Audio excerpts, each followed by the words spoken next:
नमस्कार सभी साथियों को। एडवोकेट कुलदीप सिंह दिल्ली हाईकोर्ट में वकालत करता हूं। पुनः आप लोगों के बीच में उपस्थित हूं इस यूट्यूब चैनल के माध्यम से। आज हम डिस्कस करेंगे article 41। Article 41 director principle of state policy का बहुत ही महत्वपूर्ण है और इम्पोर्टेंट है। आर्टिकल 41 क्या कहता है? Right to work, right to work to education, right to work, right to work to education and to public assistant in certain cases, ये इसकी हेडिंग है। आर्टिकल 41 की ये हेडिंग है 41 की। आगे इसमें कहा द स्टेट हमने पहले ही बताया, आर्टिकल 12 के अंदर डिफाइन किया गया है। State shall within the limits of economic policy, within the limit of their economic limits, यानी कि जितनी अपनी कैपेसिटी के अनुसार, इकोनॉमिक कैपेसिटी, राज्य जो है अपनी लिमिट जितनी है उसकी इकोनॉमिक कैपेसिटी है, उसकी लिमिट है कि जितनी है कैपेसिटी के अनुसार and development make effective provision for securing of the right to work, यानी कि राइट टू वर्क, काम का अधिकार। भाई अपनी जितनी राज्य की सामर्थ्यता है, राज्य की जितनी आर्थिक सामर्थ्यता है, उसके अनुसार सभी को जो है राइट टू वर्क यानी कि काम का अधिकार, काम का अधिकार यानी कि उसको काम मुहैया कराएगा, उसको काम मुहैया कराएगा। To education and public assistant, और उनको एजुकेशन, टू एजुकेट करना, टू एजुकेशन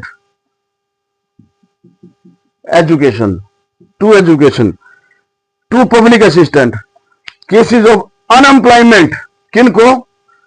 बेरोजगारों को, बेरोजगार लोगों को काम मुहैया कराएगा। नंबर 2, और ओल्ड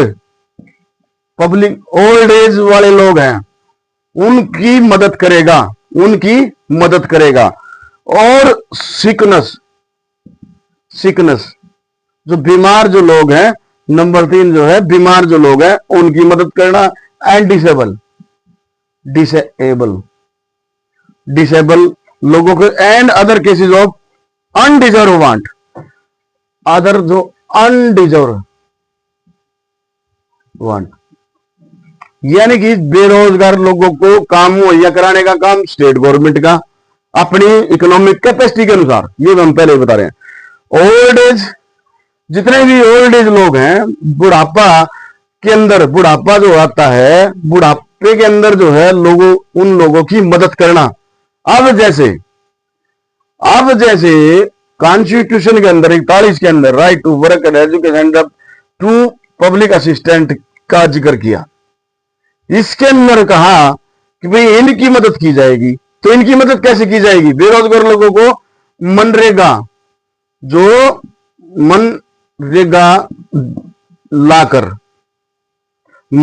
लाकर, इसको कानून लाकर जो है लोगों को रोजगार देने का काम किया। भाई राज्य की अपनी कैपेसिटी है, इकोनॉमिक कैपेसिटी है, उसके हिसाब से लोगों को काम देने का काम किया, बेरोजगार लोगों को। ओल्ड एज, जैसे बुढ़ापा पेंशन है, ये बुढ़ापा जो पेंशन मिल रही है, ये इसी आर्टिकल का इनोवेशन है, आर्टिकल 41 का। ओल्ड एज, या फिर जो बीमार लोग हैं, बीमार लोगों को जो सरकार यानी कि राज्य जो कुछ सहायता देती है, तो वो इसी आर्टिकल के तहत उन्होंने स्कीम बनाई है। और जो इसमें ये अनडिजर्व वांट, अदर जो है लोगों को भी इसमें जो डिजर्व करते हैं, और उनके लिए भी डिसेबिलिटी है, जिसको हैंडीकैप्ड है, उन लोगों को भी पेंशन जैसी स्कीम लाकर, जैसे विडो है, विडो को भी उनको उनका गुजारा नहीं हो रहा है, तो उनको गुजारा भत्ते के लिए ये इस तरह की जो योजना और स्कीम सरकार लेकर आएगी, स्टेट गवर्नमेंट लाएगी। जैसे बेरोजगारी भत्ता है, बेरोजगारी भत्ता भी जो है गवर्नमेंट सरकार लेके आती है और देती भी है, मदद भी देती है। और जैसे ये ओल्ड एज के लिए जो है एक जो सरकार के द्वारा शेल्टर होम बनाए जाते हैं, बीमार लोगों के लिए भी या फिर निडी लोगों के लिए भी शेल्टर होम बनाए जाते हैं। तो ये सभी के तमाम सारी चीजें हैं, ये इस आर्टिकल 41 के अंदर दी गई है। क्योंकि आर्टिकल 41 हमने पहले ही बताया कि जितने भी director principle of state policy है, ये जितने भी पॉलिसी हैं, ये प्रिंसिपल है, ये जो जितने भी प्रिंसिपल हैं, दीज आर द ये फंडामेंटल राइट्स के पूरक हैं। क्योंकि फंडामेंटल राइट्स को इंप्लीमेंट कराने के लिए ये director principle of state policy दी गई है। क्योंकि right to work also fundamental rights article 21 के अंदर, 21 के अंदर राइट टू वर्क, काम का अधिकार भी फंडामेंटल वर्क है। ये वाइडली इंटरप्रेट सुप्रीम कोर्ट ने बार बार कई जो है जजमेंट और कई केसों में किया। और डिसेबल लोग हैं, डिसेबिलिटीज के अंदर, डिसेबिलिटीज अपंग जो लोग हैं, अपाहिज लोग हैं, उनको भी राइट टू लाइफ है, उनको जीवन जीने का अधिकार है। तो ये स्टेट गवर्नमेंट की ये ड्यूटीज हैं और ये ऑब्लिगेशन है कि उनके वेलफेयर के लिए भी, उनके डेवलपमेंट के लिए भी काम करे। तो उनको जो चाहे भत्ते के माध्यम से हो, चाहे वो पेंशन के माध्यम से हो, चाहे वो बुढ़ापा ओल्ड एज में जो पेंशन दी जाती है उसके माध्यम से हो, चाहे वो बेरोजगारी भत्ता या फिर जो है उनको काम का अधिकार मनरेगा की स्कीम लाकर हो, तो ये सारी चीजें हैं, ये आर्टिकल 41 के अंदर है। बहुत ही इंपॉर्टेंट चीजें हैं। तो इन सारी चीजों को देश के हर नागरिक को और देश के सामान्य आदमी को और हर जन को इस कॉन्स्टिट्यूशन के बारे में पता होना चाहिए। केवल सिर्फ इतना ही समझने से कि भाई ये इनफोर्सेबल नहीं है। भाई अगर जीके में भी, जनरल नॉलेज में भी ये बात कही जाती है और क्वेश्चन भी ये कंपटीशन पूछा जाता है कि भाई फंडामेंटल राइट्स और डायरेक्ट प्रिंसिपल स्टेट पॉलिसी में डिफरेंस क्या है, तो सीधा सा डिफरेंस एक ही है कि भाई ये इनफोर्सेबल नहीं है, वो इनफोर्सेबल बाय कोर्ट है। लेकिन भले ही ये इनफोर्सेबल नहीं है, पर लेकिन ये basic structure of the Indian constitution है और ये फंडामेंटल राइट्स के पूरक है। जब राइट टू वर्क क्या है, ये फंडामेंटल राइट्स है। इसी को अगर देखिए आर्टिकल 21 के अंदर, अगर कोई डिसेबल पर्सन है तो क्या डिसेबिलिटी के आधार पर उसको जीवन जीने का अधिकार नहीं है? एक डिग्निटी लाइफ, डिग्निटी के तहत उसको जीने का अधिकार नहीं है? वो है। तो इसलिए ये फंडामेंटल राइट्स है। इसलिए जो है ये जितने भी डायरेक्टिव प्रिंसिपल स्टेट पॉलिसी है, इवन अभी हम बात कर रहे हैं 41 की, तो ये फंडामेंटल राइट्स के पूरक हैं। तो ये बहुत ही महत्वपूर्ण जो है आर्टिकल 41 है। तो इसको गंभीरता से समझने की जरूरत है। हर जितने भी directive principle of state policy के एक एक प्रोविजन है, एक एक का जो आर्टिकल है, उसको बिल्कुल गंभीरता से समझने की जरूरत है। अब 42 के अंदर साथ साथ में हम कर लेते हैं आर्टिकल 42। आर्टिकल 42 क्या कहता है? आर्टिकल 42 क्या कहता है इसमें? आर्टिकल 42 हमें बहुत ही बढ़िया चीज बताता है जिसके बारे में हर आदमी को पता होना चाहिए। और मैंने पहले ही बताया था कि ये directive principle of state policy ये एक आम आदमी के लिए बहुत ही महत्वपूर्ण है। ये जिस प्रकार से पॉलिटिकल पार्टी के लिए मैनिफेस्टो है, उसी तरह से जो है ये सरकार का मैनिफेस्टो, ये ऑलरेडी कॉन्स्टिट्यूशन में दिया गया है कि भाई it's obligation of the state. अब आर्टिकल 42 हमने 41 को हमने समझ लिया। अब हम 42 को हम डिस्कस करेंगे। इसी में 42 कहता है provision of just and human condition, provision for just and human condition of work and maternity relief. अब ये देखिए कितनी जबरदस्त बात है। प्रोविजन का मतलब प्रावधान फॉर जस्ट ह्यूमन कंडीशन, मानवीय कंडीशन होगी, मानवीय परिस्थिति होगी। ऑफ वर्क, काम के लिए एंड मैटरनिटी रिलीफ, यानी कि प्रसूति सहायता, यानी कि जो भी गर्भवती महिला है मैटरनिटी रिलीफ, जो भी गर्भवती महिला है उसको पहले और बाद में, जो एग्जैक्ट मुझे ध्यान नहीं है भी, यानी कि ये इनको सहायता दी जाती है, मैटरनिटी रिलीफ दिया जाता है 6 मंथ की, अप टू 6 मंथ जो है जिसको छुट्टियां दी जाती हैं। आप चेक कर लेना, 6 मंथ तक की छुट्टियां दी जाती हैं, प्रेगनेंसी से पहले और प्रेगनेंसी से बाद। प्रेगनेंसी से पहले भी छुट्टियां दी जाती है, प्रेगनेंसी के बाद भी। चाइल्ड केयर, जैसे चाइल्ड केयर छुट्टियां होती हैं बच्चे के लिए, केयर के लिए, प्रेगनेंसी के बाद और प्रेगनेंसी से पहले की भी। तो ये मैटरनिटी रिलीफ एक्ट आया क्योंकि देखो, ये हर महिला, कामकाजी महिला का अधिकार है।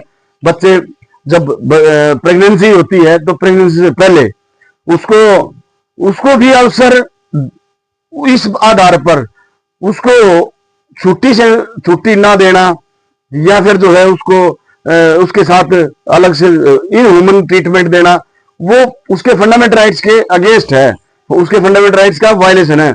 क्योंकि ये जो है इसमें प्रावधान है कि मानवीय परिस्थिति होनी चाहिए, ह्यूमन कंडीशन होनी चाहिए, कहां काम के, जहां वो काम कर रहे हैं। और मैटरनिटी रिलीफ, तो ये जो प्रावधान है, shall state make provision securing just and human condition of the work and maternity relief. और इसमें जैसे बाउंडेड लेबर सिस्टम खत्म हो गया, और जैसे मैटरनिटी बेनिफिट एक्ट, ये 1961 में आया। ये मैटरनिटी जो बेनिफिट एक्ट जो आया, ये 1961 में आया। इसको कानून बना के लेके आए कि भाई इसमें जो भी महिला, कामकाजी महिला होगी, चाहे वो प्राइवेट है, चाहे वो गवर्नमेंट सेक्टर में है, तो उसको मैटरनिटी रिलीफ और मैटरनिटी बेनिफिट दिए जाएंगे। ये इस आर्टिकल 42 के अंदर बताया गया है। तो इसी तरह से ये जो सारी चीजें हैं, ये बहुत ही महत्वपूर्ण है क्योंकि वेलफेयर स्टेट के लिए है। ये वेलफेयर स्टेट के लिए, कल्याणकारी राज्य के लिए, कल्याणकारी राज्य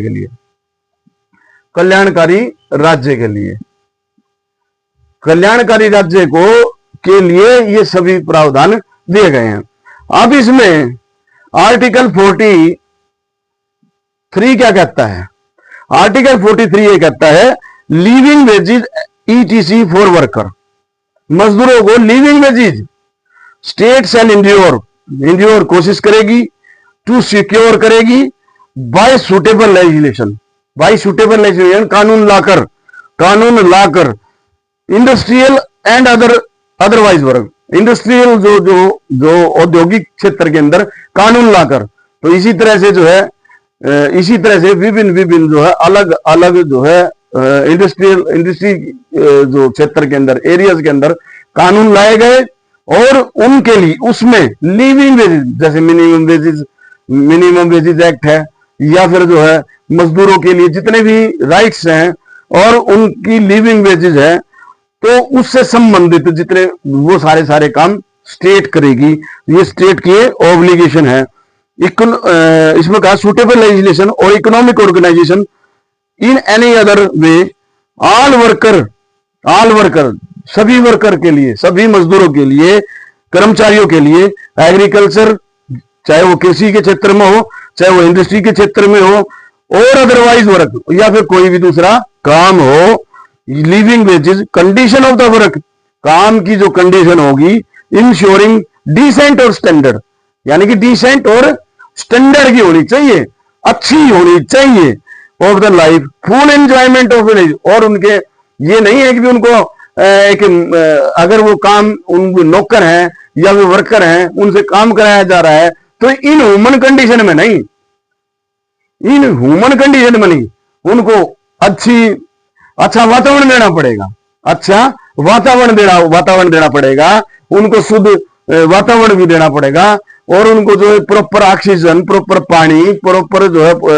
वेंटिलेशन भी होगा और प्रॉपर उनको मेडिकल एड की फैसिलिटी भी देनी पड़ेगी और प्रॉपर जो है उनको जो shelter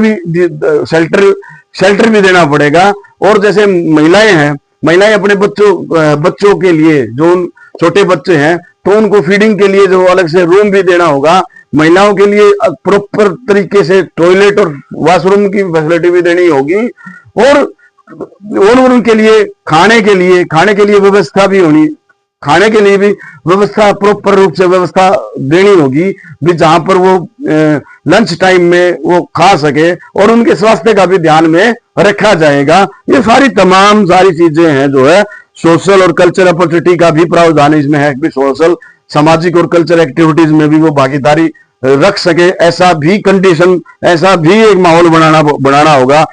state shall endure to promote the cottage of industry, यानी कुटीर उद्योगों का भी बढ़ावा देगा। स्टेट कुटीर उद्योग जो कुटीर उद्योग होते हैं, छोटे उद्योगों को भी, छोटे जो है स्मॉल जो है स्केल के जो है उद्योगों को भी बढ़ावा देगा, नहीं कि भी बड़े बड़े उद्योगों को भी बढ़ावा देगा। छोटे उद्योग का मतलब जो घर पर चलाए जा सकते हैं तो उनको भी बढ़ावा देगा। State shall endure to promote the cottage industries और इंडिविजुअल और कोऑपरेटिव बेसिस रूरल एरियाज के अंदर, देहात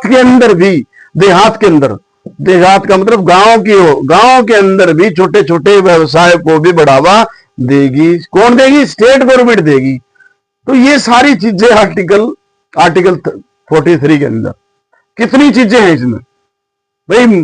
जो वर्कर हैं उनको ऐसी परिस्थिति, ऐसा माहौल दिया जाए कि जिसमें वो प्रॉपर रूप से काम कर सके, वेंटिलेशन हो, शुद्ध वायु हो, शुद्ध पानी हो, उनको मेडिकल फैसिलिटी भी हो। अगर कामकाजी महिलाएं, उनके बच्चे हैं तो उनको फीडिंग के लिए भी शेल्टर दिया जाए, उनको अलग से बैठने की व्यवस्था दी जाए, पब्लिक उनकी टॉयलेट क्लीन होनी चाहिए, वॉशरूम होना चाहिए और बहुत सारी ऐसी चीजें हैं। अगर आप डिटेल में इसमें जाओगे तो बहुत ही, ये 43 तो बहुत ही गंभीर आर्टिकल है, गंभीर।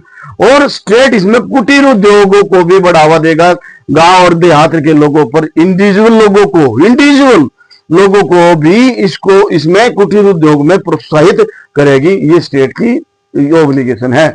तो हमने आर्टिकल 41, 42, 43 3 आर्टिकल इसमें हमने डिस्कस किए।